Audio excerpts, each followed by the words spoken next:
Have you ever heard how at one point in time there was a spiking number of suicides happening in motels? Talk about changing the subject. It's related, she tells me, gazing at the silent mannequins as she continues. This one organisation conducted an investigation into a sudden increase in suicides. Their findings pointed to a particular type of furnishing that was popular being at the root of it. I'm guessing it was mirrors? Yes. Apparently the loneliness of being in a room with a mirror was too much for some people to bear. That's why we didn't put one in here? Well, I guess if you were here alone, toiling away. Imagine it, sitting there in the dark when all of a sudden you sense someone behind you and turn around, only to find... I'd scream my lungs out of it, someone else in the mirror there with me. There was something different about your reflection, or if your expression was serious, when the mirror was grinning back. Stop. The mere thought was giving me shivers. Being honest, I can't really handle scary stories. I don't mind the made-up stories, but...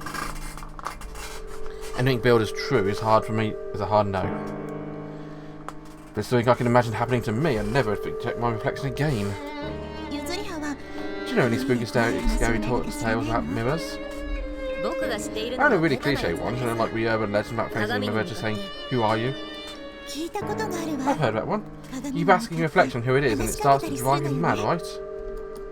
I don't really know the details, but yeah, something like that. My brain's trying to stir up some faint recollection of that story about human experimentation, then my eyes laid on my blood-red mannequins again, the cold chill creeps my spine. Based on my cynical smile and attempt to change the subject. You know they say you can tell when a cat turned into a demon because it licks the oil from a lamp? It's not because they like candlelight. Because back in the day, people used to use cheap fish oil to light their lamps. Candles were a luxury the average citizen couldn't afford. The average diet of the time was vegetable-based and cats would get with scraps, so kids were hungry for protein, fish in other words. Oh, speaking of fish, loads of tales of weird creatures appearing in rivers. Can you imagine shift gears of conversation ever so slightly?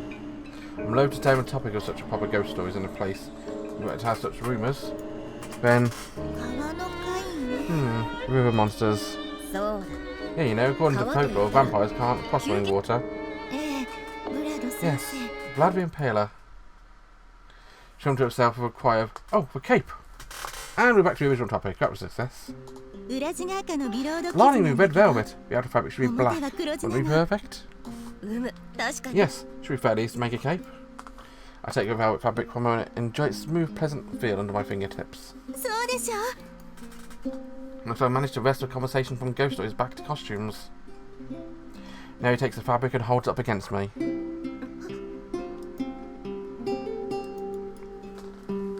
Hands move along my shoulder, she takes some rough measurements by eye and accidentally brushes over my breasts. What's the matter? Nothing. Will we have enough fabric? I want Kate to come down around my knees. Let's have a look. The scent of her perfume tickles my nostrils when the sensation of her hands moving over my body makes me feel slightly awkward. I think it's getting dark right now. But even night means she won't be able to see how red I am, however. Yuzuriha? There's no just fling off as she gazed up at me as I said down eyes quizzical. Well, just how the heck I'm going to explain my scarlet cheeks.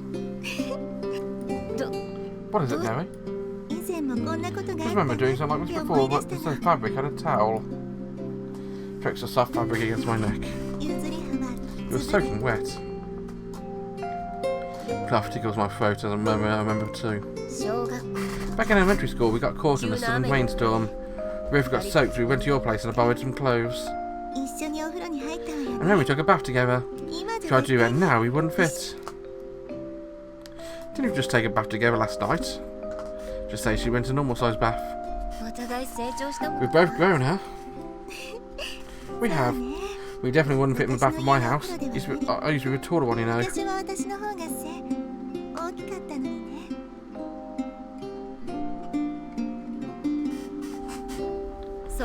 Yeah, you did. I couldn't buy your clothes now either. But was at her cheeks peevishly, informing me she's not that much shorter. It's a mannerism of hers that only comes out when we're alone. Yeah, ever since we were kids, I I'll be for Mer's feelings once again. The feelings I've concealed ever since I was a child. Now he tilts her head at me quizzically. I bend my face on soft velvet so she wouldn't see her flushing out to even darker.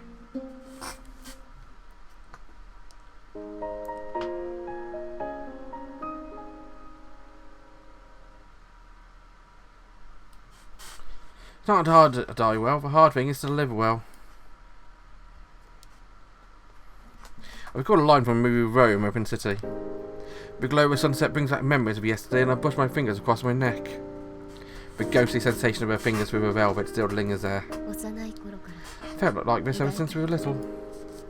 That moment brought everything back. And now I feel hollow and somewhat resigned. I didn't think you'd actually respond. I have a love letter. I address a younger girl, one who sent me a love letter. You are honest, so I figured at least I could do was be honest in return. My words are superficial. The girl flinches before forging an awkward smile to her face. Well, thank you for turning me down properly. Yeah, cheers. I just wanted you to know how I felt, so... Thank you, she says again. She's not like me, she's not a coward. After what's happening these past few days, I've started to realise I have to confront my own feelings. But I have to tell my truth. In her letter, she'd written that she didn't have to respond, but I felt compelled to. Could you at least just tell me one more thing? Yatsushiro-senpai. Is there someone else you like?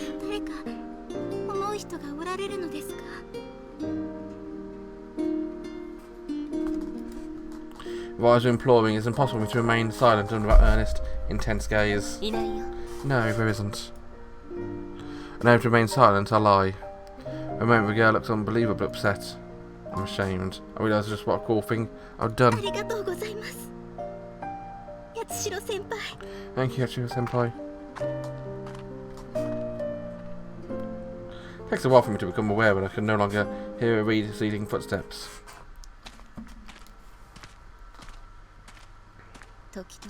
There are times when a lie is harder than the truth.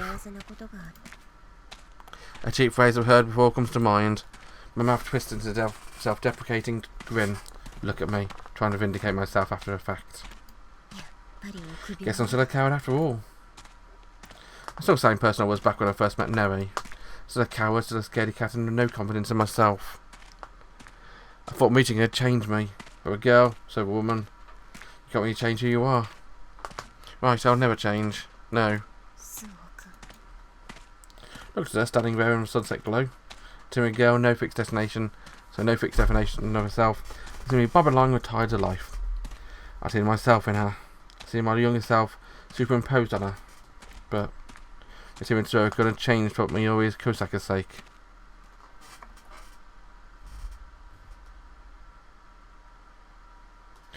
She had called me to a chapel.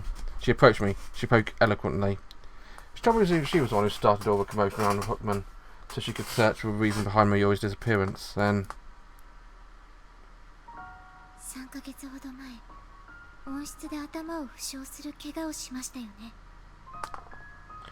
About 3 months ago, you injured your head in the greenhouse.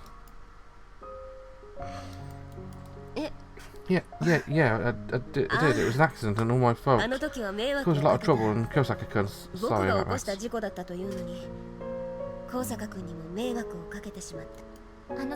Was it really an accident? There's a goddess in the school aside from the Virgin Mary. The goddess of truth. She said, glowing up the crucified figure of Christ on the wall. She remained silent for a while, before slowly dropping her gaze back down to me. The determination in her eyes pinned me to a spot. You know, don't you, Yatsushiro-senpai? So please, tell me the truth.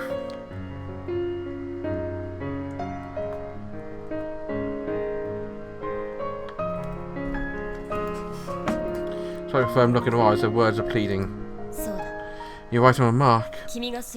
There is a divine presence in this academy, another goddess. I knew it. Mia was trying to tell me that. She wanted me to save her. She clung to me expression, a conflicted mix of joy and despair. She pleaded with me to tell her the truth, but I can tell you everything. You're better off not knowing. Right.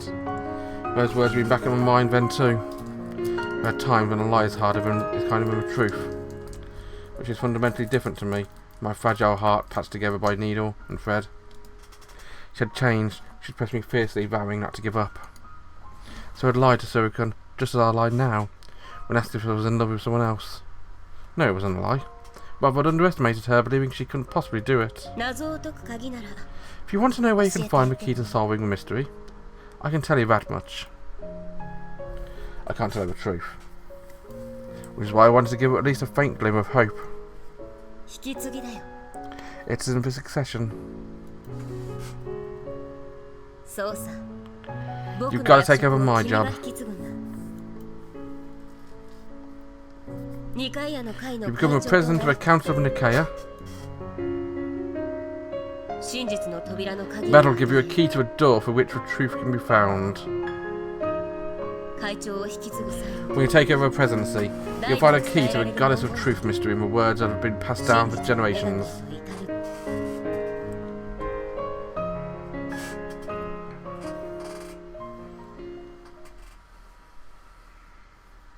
Suoh is not like me. I'd given him an impossible task, but she'd accepted the challenge and vowed to see it through. She had a pure and earnest heart. What should I do now, Renee? As my words fade into the sunset, I feel like I'm regressing back to my horribly timorous, childlike version of myself.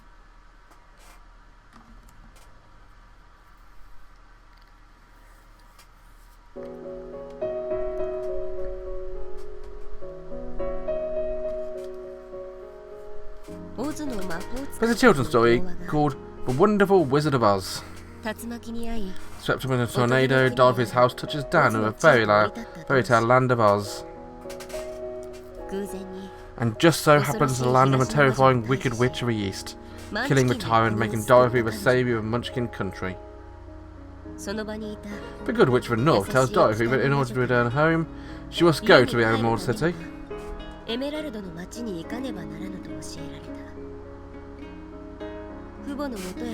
Determined to find her way back to her mother and father, Dorothy sets out the long yellow brick road to the city. On her way, she meets the first of her companions, the Scarecrow.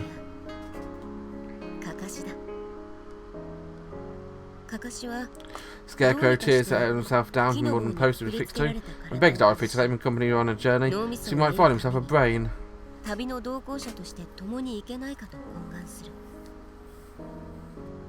He pleads with her passionately. For her part, Dorothy is happy to allow him to join her. I remember being incredibly impressed with how readily she welcomed a new friend.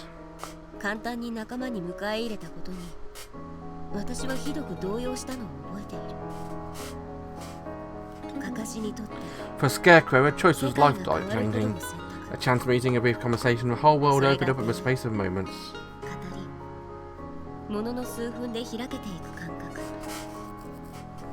The story begins now as a fool who gave up little thought of which path they choose.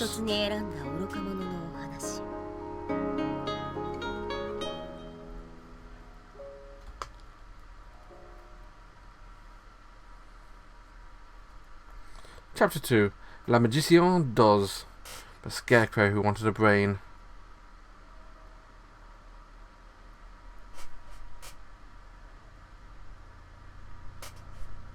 You know how my dad feels.